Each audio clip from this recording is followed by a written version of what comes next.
xibaar yu wér te wóor ca tàng ba abonnez-vous pour ngeen di mën di jot suñuy vidéo.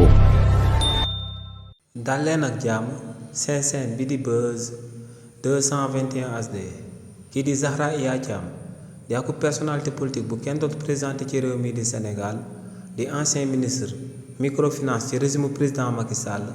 ginnaaw ba Pape Malick Ndour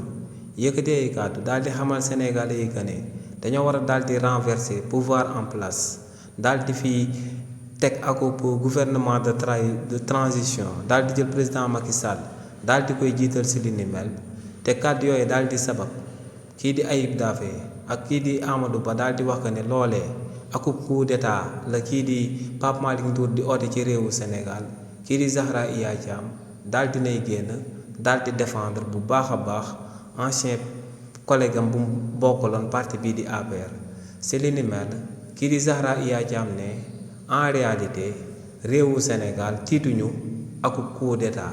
waaye ne réewu Sénégal luñ daal di tiit moom mooy coup d'état bi nga xam ne waa parti bii di Pastef daal dinañ koy amal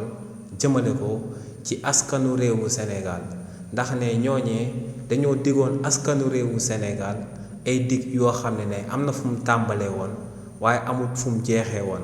waaye ne nag ginnaaw ba ñëwee ci bopp réew mi ne dige yooyee dara ba dara booloo jeex la ci régime bii nga xam ne moom moo nekk en place actuellement la ci daal di amalut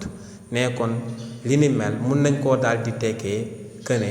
waa régime bu bees bu daal di nekk ci bopp réew mi dañoo daal di amal ak coup d'état jëmale ko ci askanu réewu Sénégal ne li ni mel le régime bi war a daal di tiit waaye ne dafa war a daal di saluer posture républicain bi nga xam ne moom la waa opposition bi daal di am ne ñooñee oote wuñu taal oote wuñu xeex oote wuñu xulloo waaye ne dañuy daal di waxtaan ci xam-xam ak ci xel ngir jéem a développer